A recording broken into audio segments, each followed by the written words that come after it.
عزیز طلبہ السلام علیکم۔ آج ہم 8ویں جماعت اردو کا دوسرا سبق ضمیر کی آواز اس کو پڑھیں گے اور سمجھنے کی کوشش کریں گے۔ اسے لکھا ہے حامد حسن قادری۔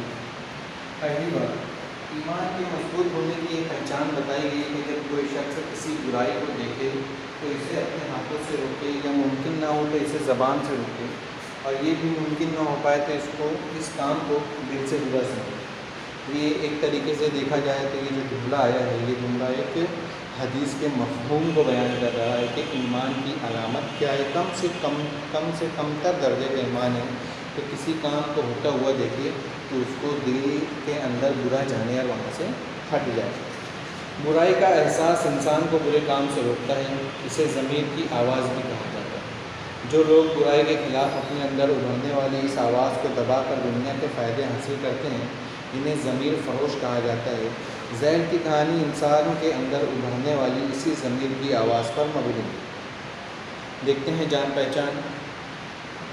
حامد حسن قادری 1887 میں بچھراوا ضلع مراد آباد یوپی میں پیدا ہوئے۔ یوپی جس کو ہم اتر پردیش کہتے ہیں، عام زبان میں اس کو یوپی کہتے ہیں، یہ ہمارے ملک کی ایک بہت بڑی ریاست ہے۔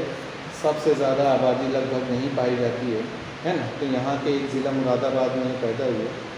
اعلیٰ تعلیم حاصل کرنے کے بعد وہ بڑودہ میں فارسی کے استاد مقرر ہوئے۔ بڑودہ یہ ایک شہر کا نام ہے جو ہمارے ملک کی ریاست گجرات میں پایا جاتا ہے نا۔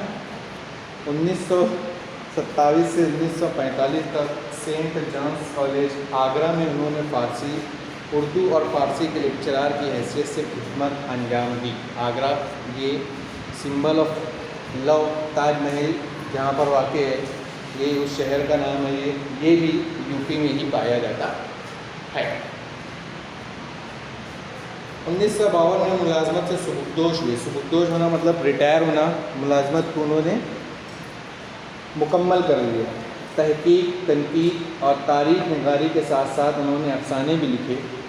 داستان تاریخ اردو، تاریخ و تنقید ادبیات اردو اور سید و سیاد ان کی مشہور کتابیں ہیں۔ ذیل کا افسانہ ان کے افسانوں کے مجموعے سید و سیاد سے لیا گیا ہے۔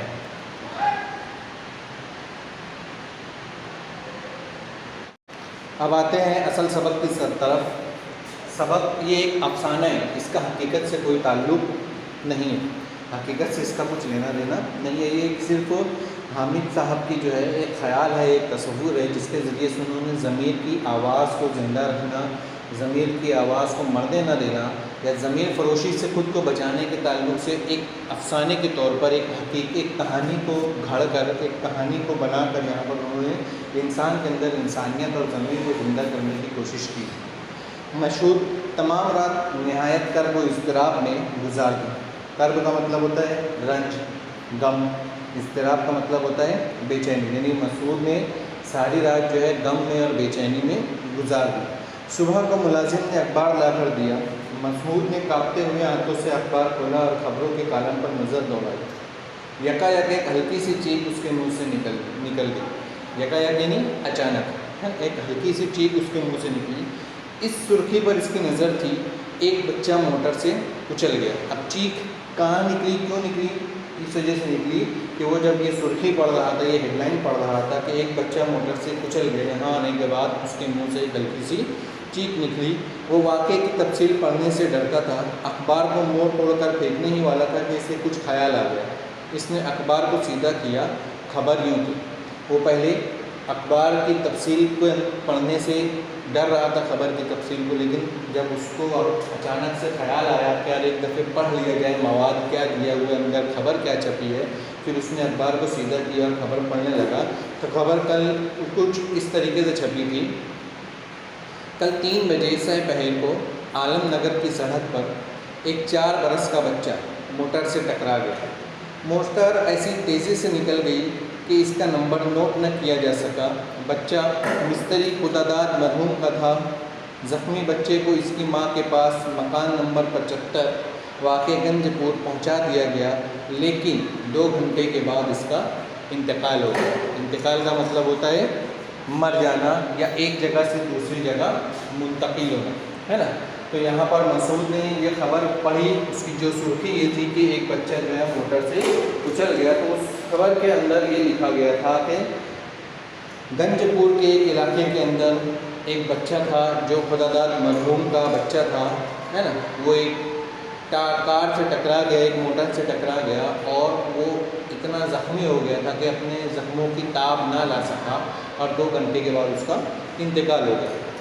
مسعود دیر تک سر پکڑ کر بیٹھا رہا، پھر خود بخود کہنے لگا، میں تو اس کا قاتل ہوں، مجھے اسی انجام کا اندیشہ تھا۔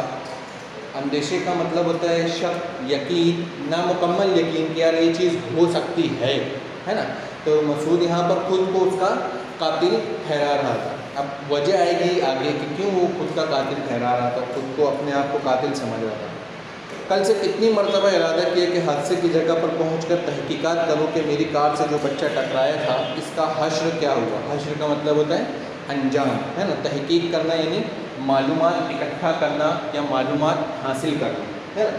تو کل سے مسعود خود چاہتا تھا کہ حادثے کی جگہ پر پہنچے اور پہنچنے کے بعد یہ چیز جاننے کی کوشش کرے، یہ معلومات حاصل کرنے کی کوشش کرے کہ وہ جو بچہ کار سے ٹکرایا تو اس کا انجام کیا ہوا، اس کا حشر کیا ہوا اور وہ کون تھا، کس کا بچہ تھا، لیکن جاننے کی ہمت نہ ہوئی۔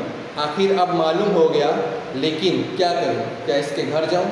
اب یہ مسعود اپنے آپ سے ہی سوال کر رہے ہیں، اپنے آپ کو ہی جواب دے رہے ہیں کہ اب تو معلوم ہو گیا کہ بچہ کون تھا، کہاں رہتا تھا، کس کا بچہ تھا، لیکن اب میں کیا کروں، اس کے گھر جاؤں، ہے نا، کہ اس کی ماں سے اپنے جرم کا اقبال کروں، اس بد نصیب کی تباہ حالت اپنی آنکھوں سے دیکھوں، ہے نا۔ تباہ حالت کا مطلب ہوتا ہے خراب حالت۔ یہ تمام کے تمام سوالات جو مسعود نے اپنے آپ سے دل میں کیے، اس کی لعنت و ملامت، غصہ و نفرت کا ہدف بنوں، ہدف کا مطلب ہوتا ہے نشانہ بننا، اور اپنے کیے کی سزا بھگتوں، یہی ہونا چاہیے، لیکن کیا مجھے میں اس کی ہمت ہے؟ یہ سارے کے سارے سوالات مسعود نے اپنے آپ میں دل میں پوچھے کہ اگر میں ایسا کروں گا تو کیا ہوگا۔ ظاہر سی بات ہے اتنے سوالات اور اتنی چیزیں سامنے آنے کے بعد ہمیں اندیشہ ہونا چاہیے، ہمیں پتہ ہو جانا چاہیے یا ہم کو ایک گمان ہو جانا چاہیے کہ جو بچہ کار سے ٹکرایا تھا تو کار چلانے والا کوئی اور نہیں، وہ مسعود تھا، ہے نا۔ مسعود کی کار سے وہ بچہ ٹکرایا تھا اور حادثہ ہونے کے بعد وہاں سے مسعود تیزی سے نکل گیا تھا اور گھر آنے کے بعد ساری رات اسی وجہ سے وہ بے چینی میں اس نے گزار دی کہ کیا ہوا کیا نہیں ہوا، وہ جاننے کے لیے اس نے ساری رات غم میں اور بے چینی میں گزار دی۔ اب جب جیسے ہی صبح کا اخبار آیا اس کے ہاتھ میں تو اس نے ہیڈنگ شروع کی پڑھنی، اور جیسے ہی اس کو خبر ملی، خبر پڑھنے کے بعد اس نے خود کو ملامت کرنی چاہی، خبر پڑھنے کے بعد اخبار کو دیکھنا چاہا، پھر مواد پڑھا، مواد پڑھنے کے بعد اس نے جو ہے اپنے آپ کو یہ سمجھانے کی کوشش کی، اپنے آپ سے یہ سوال کرنے کی کوشش کی کہ یہ جو کچھ بھی ہوا ہے اس کا ذمہ دار میں اور صرف میں ہوں۔ یکایک مسعود نے زور سے گھنٹی بجائی، یکایک مطلب اچانک، گھنٹی تھی اس نے گھنٹی بجائی۔ ملازم آیا، مسعود نے کہا فوراً اسباب باندھو، سامان سفر جس کو ہم کہیں گے کپڑے لتے وغیرہ بیگ میں رکھو، میں ممبئی جا رہا ہوں۔ اب اس نے جو ہے شہر چھوڑنے کا ارادہ کیا، اس نے طے کر لیا کہ اس شہر سے چلے جانا چاہیے، یہ بھید کسی کو معلوم نہیں، لیکن یہ کانٹا دل میں کھٹکتا رہے گا۔ بھید کا مطلب راز، ہے نا۔ ظاہر سی بات ہے خبر میں ایک دم صاف صاف لکھا تھا کہ گاڑی کی رفتار اتنی تیز تھی کہ گاڑی کا نمبر نوٹ نہیں کیا جا سکا، یعنی یہ پتہ نہیں چل سکا کہ گاڑی کس کی تھی، گاڑی کا نمبر کیا تھا اور گاڑی چلانے والا کون تھا۔ اس وجہ سے وہ چاہ رہا تھا مسعود کہ یہ راز ہے، یہ رازی ہے، کسی کو معلوم نہ پڑے، لیکن یہ کانٹا دل میں کھٹکتا رہے گا۔ اسے یہ بھی پتہ تھا وہ کہیں دور چلا جانے والا تھا، ممبئی کی دلچسپیوں میں چبھن محسوس نہ ہوگی، اس نے ایسا چوزا، ضمیر کی آواز دب جائے گی، یہ سوچ کر تجوری سے نوٹوں کی ایک گڈی نکال کر واسکوٹ کے اندرونی جیب میں رکھ لی اور اٹھ کھڑا ہوا کہ چل کر دوستوں سے رخصت ہوا ہوں۔ واسکوٹ کوٹ کو جس کو ہم کہتے ہیں، صدری بھی جس کو کہتے ہیں، آپ لوگ دیکھو مولانا لوگ کرتے کے اوپر پہنتے ہیں تو اس کے اندر جیب ہوتی ہے، اس کے اندر جیب کے اندر اس نے جو ہے نوٹوں کی گڈی رکھ دی۔ ظاہر سی بات ہے باہر جا رہا ہے نا، دوسرے شہر جا رہا ہے تو وہاں خرچ وغیرہ کرنے کے لیے پیسہ لگے گا، تو اس نے سب سے پہلے پیسے کا انتظام کیا، لیکن جانے سے پہلے اس نے یہ سوچا کہ میں دوستوں سے ملاقات کرتا چلوں۔ چوک سے گزرا تو اتفاق سے کوئی میلہ تھا، بچے کھلونے مٹھائیاں لیے ہوئے آ جا رہے تھے۔ بچوں کو دیکھ کر مسعود کے دل پر ایک چوٹ لگی اور وہی کل کا بچہ اسے یاد آ گیا، یعنی یہاں پر ضمیر جو مسعود کا تھا وہ اس کو جھنجھوڑنے لگا، اس کو بے چین کرنے لگا کہ ایسے ہی کسی ایک بچے کو تو نے کل اپنی کار سے ٹکر مار لی، خدا جانے وہ کس کا شکل کا تھا، گورا تھا یا کالا تھا، خوبصورت یا بدصورت تھا۔ مسعود یوں ہی چکر لگاتا جا رہا تھا کہ یکایک ایک جگہ ٹھہر گیا، یعنی وہ اپنی گاڑی چلاتے چلاتے وہاں گھوم رہا تھا، دوستوں کے گھر جانے کی بجائے وہ میلے کے اندر گھومنے لگا، میلے کے آس پاس جو ہے راستہ تو اس کے اوپر اپنی گاڑی کو دوڑانے لگا اور یکایک وہ ایک جگہ رک گیا، ہے نا۔ یہ تمام چیزیں سوچتے سوچتے ادھر ادھر نظر ڈال کر دل میں کہنے لگا یہ تو گنج کا محل ہے، یہیں کہیں اس کا گھر ہوگا۔ کیا نمبر تھا؟ 75۔ سامنے کی گلی میں لوگ آ جا رہے تھے، ہے نا۔ اب جہاں وہ رکا وہ اتفاق سے وہ گنج کا محلہ تھا، وہ وہی جگہ تھی جہاں پر مسعود سے کل ایکسیڈنٹ ہوا تھا، اور وہ وہی گلی تھی جہاں پر اس بچے کا، جس گلی کے اندر اس بچے کا گھر تھا۔ تو مسعود وہیں رکا اور اپنے ذہن پر زور ڈال کر سوچنے لگا کہ اس بچے کے گھر کا نمبر کیا دیا گیا تھا، کیا تحریر کیا گیا تھا۔ تو سوچنے کے بعد اس کو یاد آیا کہ اس کے گھر کا نمبر 75 دیا گیا تھا۔ جب اس نے نظر دوڑائی تو گلی میں سے لوگ آتے جاتے نظر آئے زیادہ تعداد میں، تو اس نے سوچا کہ یہ اس کے عزیز ہوں گے، اس کے رشتہ دار ہوں گے، اس سے دیکھنے کے لیے یا اس کی میت میں شامل ہونے کے لیے آئے ہوں گے، اسی وجہ سے یہاں پر گردی نظر آ رہی ہے۔ میں بھی چلوں، یہ سوچ کر وہاں سے آگے بڑھ گیا اور تیزی سے قدم بڑھاتا ہوا چلا۔ اب مسعود کے چہرے پر سکون، چال میں استقلال اور دل میں ہمت تھی، ہے نا۔ مسعود کے چہرے پر سکون آ گیا جب وہ یہاں پر اس کے گھر جانے کی اس نے ٹھانی، تو جو بے چینی، جو کیفیت اس کو کل رات سے تھی، وہ بے چینی، وہ کیفیت ختم ہوئی اور اس کی طبیعت کے اندر سکون آ گیا، چال میں استقلال آ گیا، بغیر کسی مداخلت کے، یعنی بغیر کسی روک، بغیر ہڑبڑاہٹ کی چال وہ چلنے لگے جیسے عام انسان چلتا ہے۔ مکان نمبر 75 پر پہنچ کر اس نے زنجیر ہلائی، ایک بوڑھی عورت دروازے پر آئی۔ اب زنجیر ہلائی تو مراد کیا؟ یہاں پر آپ لوگ دیکھو پرانے زمانے کے اندر جو دروازے ہوتے تھے گھروں کے، اس کے اندر اوپر زنجیر لگائی جاتی تھی اور اس کے اندر کلیہ یعنی قفل لگایا جاتا تھا، تالا لگایا جاتا تھا اور دروازہ اس طریقے سے بند ہوتا تھا۔ تو وہ زنجیر جب دروازہ کھلا رہتا تھا تو نیچے لٹکتے رہتے تھے، ہے نا۔ تو وہی زنجیر کو لوگ جو ہے دروازہ کھٹکھٹانے کے لیے استعمال کرتے ہیں۔ جب مسعود دروازہ کھٹکھٹاتا ہے تو ایک بوڑھی عورت دروازے پر آتی ہے اور جو ہے مسعود سے مخاطب ہوتی ہے۔ مسعود کہتے ہیں مستری خدا داد مرحوم کی بیوہ اسی مکان میں رہتی ہے، کیونکہ یہاں پر اخبار میں اس نے جو ہے کوئی معلومات حاصل کر لی تھی، اس وجہ سے اس بوڑھی عورت سے پوچھتا ہے کہ مرحوم مستری خدا داد کی بیوہ اسی مکان میں رہتی ہے۔ بڑھیا، آئیے آپ بیٹھک میں آ جائیں، میں بلاتی ہوں۔ وہ بچے کے پاس بیٹھی، بڑھیا ہاں کہنے کی بجائے کہتی ہے کہ آپ آ کر گھر میں بیٹھے، میں اس مرحوم کی بیوہ کو یعنی جو بچہ تھا اس کی والدہ کو بلاتی ہوں، آپ بیٹھیے۔ بیٹھک میں زنانِ مکان کا دروازہ تھا، ذرا سی دیر میں دروازے کے پاس سے آواز آئی آپ نے مجھے بلایا تھا، آپ کون ہیں، مجھ سے کیا کام؟ اب یہاں پر وہ بچوں کی ماں آتی ہے اور مسعود سے سوال کرتی ہے۔ مسعود کا کلیجہ اچھلنے لگا، یعنی اس کو گھبراہٹ تاری ہوگی۔ ظاہر سی بات ہے ہم بھی کوئی غلط کام کرتے ہیں اور ہمیں ٹیچر کے سامنے، اپنے والدین کے سامنے جب پیش کیا جاتا ہے تو آپ لوگ خود غور کرنا کہ ہم ڈرے ہوئے ہوتے ہیں، سہمے ہوئے ہوتے ہیں، ہمارے دل کی دھڑکن بڑھ گئی ہوتی ہے نا۔ بس وہی عالم، وہی بالکل طریقہ مسعود کا تھا۔ آواز میں حزن اندوز کا اثر تھا، آواز میں رنج و غم کا اثر تھا مسعود کے۔ ابھی رو کر اٹھی ہوگی یہ سوچ رہا تھا۔ اس پر مصیبت کا پہاڑ میں نے توڑا ہے۔ اس عورت نے پھر کہا آپ کون ہیں؟ مسعود، سنو، جو کچھ ہونا تھا ہو گیا، اب بدلا نہیں جا سکتا، اور میں نے جو کچھ کہنے آیا ہوں اس سے تمہارے صدمے کی تلافی نہیں ہو سکتی۔ تلافی یعنی کمی کو پوری نہیں کیا جا سکتا، جو نقصان ہوا تمہارا۔ تمہاری زندگی اس بچے کے دم سے تھی، وہ نہ رہا تو اب تمہارے لیے دنیا میں کیا رہا؟ پھر بھی میں یہ کہنا چاہتا ہوں کہ تم جو رقم چاہو مقرر کر کے مجھے بتا دو، میں ہر مہینے تمہیں پہنچاتا رہوں گا، ہے نا۔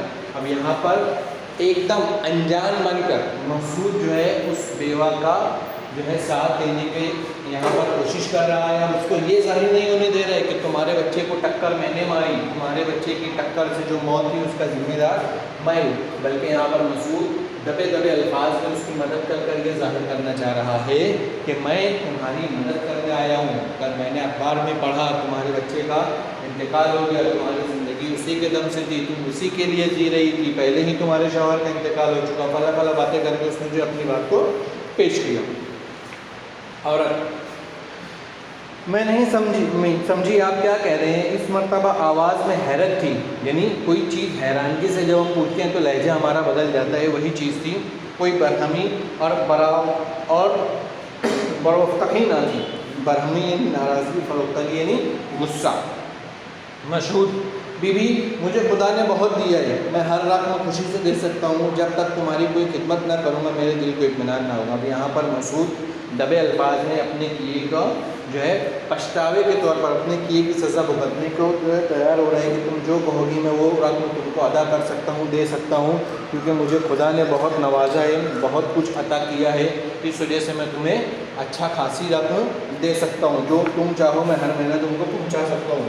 عورت: میاں اللہ آپ کو بہت سا دے، میرا بچہ سلامت ہے. عورت کہتی ہے کہ اللہ تعالیٰ آپ کی دولت اور اضافہ کرے، لیکن میرا بچہ ابھی سلامت ہے. مسعود کو اپنے کانوں پہ یقین نہ آیا. کیا سن رہا ہے؟ متحرر رہ گیا. متحرر مطلب حیران رہ گیا کہ یہ کیا ہو گیا، میں تو اخبار میں پڑھا کہ وہ مر گیا، لیکن یہاں تو بچہ زندہ ہے. مسعود لرزتی ہوئی آواز سے: بچہ سلامت ہے، میں نے اخبار میں پڑھا. عورت: مجھ سے آج صبح لوگ کہتے تھے کہ اخبار میں چھپ گیا ہے، لیکن وہ خبر غلط ہے. بے شک لڑکا موٹر سے ٹکرا کر گر پڑا تھا، لیکن چوٹ زیادہ شدت سے بے ہوش ہو گیا تھا. ڈاکٹر صاحب کہتے ہیں چوٹ جلدی اچھی ہو جائے گی. مسعود کو ایسا معلوم ہو جیسے اس کو موت کے چنگل سے چھڑا لیا ہو. خوشی کے مارے اس کے آنسو نکل آئے. کانپتی ہوئی آواز کو سنبھالتے ہوئے بولا: آج کچھ حرج نہ ہو تو مجھے بچہ دکھا دو. چنگل کا مطلب ہوتا ہے پنجے سے، ہے نا. مسعود یہاں پر عورت سے کہتا ہے ہاں اب مجھے بچے سے ملاقات کرا دو، میں اس کو دیکھنا چاہتا ہوں. عورت: بہت اچھا، میں ہٹ جاتی ہوں، اندر آ جائیے. مسعود اندر گیا تو دیکھا کہ دالان میں ایک خوبصورت گورا چٹا بچہ پلنگ پر لیٹا کھلونوں سے کھیل رہا ہے. اس کا سر اور ایک ہاتھ پٹیوں سے بندھا ہوا ہے. اس کو دیکھ کر مسعود کی آنکھوں سے آنسو جاری ہونے لگے. خیال آئے گا کہ اگر میں زمین کی آواز دبا دیتا اور ادائے فرض کی پرواہ نہ کرتا تو یہاں تک نہ آتا، اس حقیقت سے بے خبر رہتا اور ساری عمر اپنے آپ کو قاتل اور بزدل سمجھتا رہتا اور ہمیشہ اپنے اوپر نفرتیں کرتا ہے نا. اب مسعود اپنے آپ کو تسلی دے رہا ہے کہ اگر میں نے زمین کی آواز نہیں سنی ہوتی اور یہاں نہیں آتا تو میں ساری زندگی خود کو اس بچے کا قاتل سمجھتا، جو کہ حقیقت میں ایسا نہیں ہوتا. اور ظاہر سی بات اگر انسان کے دل کے اندر کوئی شک بیٹھ جائے یا کچھ مسائل پیدا ہو جائے اور انسان اسی میں مبتلا رہے تو انسان کے اوپر اس کے غلط اثرات، اس کی صحت پر، اس کے جسم پر غلط اثرات مرتب ہوتے ہیں، جس کی وجہ سے اس کی صحت خراب ہوتی ہے، نئی بیماریاں آتی ہیں، ہے نا. اب مشہور بچے سے کہتا ہے بیٹے کیسے ہو، خیریت سے ہے؟ خیریت سے تو ہو نا. کیسے اچھے کھلونے ہیں، کہاں سے لائے؟ بچہ آپ کون؟ ڈاکٹر صاحب تو نہیں. اب میرا ہاتھ نہ کھولنا. مسعود: نہیں میاں، ڈاکٹر نہیں ہوں، تمہارے ابے کا دوست ہوں، لو دیکھو اس میں کیا ہے. مسعود یہ کہتے ہوئے نوٹ گڈی سے بھرا لفافہ بچے کے ہاتھ میں لے کر دروازے کی طرف چل گیا. یہاں یہ افسانہ ختم ہوا. آخری میں یہ بتانے کی کوشش کی گئی ہے کہ وہ نوٹوں کی گڈی لے کر یہ بتانے کی کوشش کر رہے ہیں کہ جو علاج کے اندر خرچ آ رہا ہے وہ خرچ کو اس رقم سے پورا کر کے جو ہے علاج کو مکمل کیا جائے. ٹھیک ہے، یہ سبق یہاں ختم ہوا. اس کے اندر کچھ ایسا جو نہیں سمجھا یا کچھ سوال جواب ہو یا کچھ مسائل ہو تو اس کو اپنی بیاض میں نوٹ کر کے رکھو. جب اسکول کھلیں گی تو اس کو پر ہم اور زیادہ تبصرہ کریں گے. اللہ حافظ.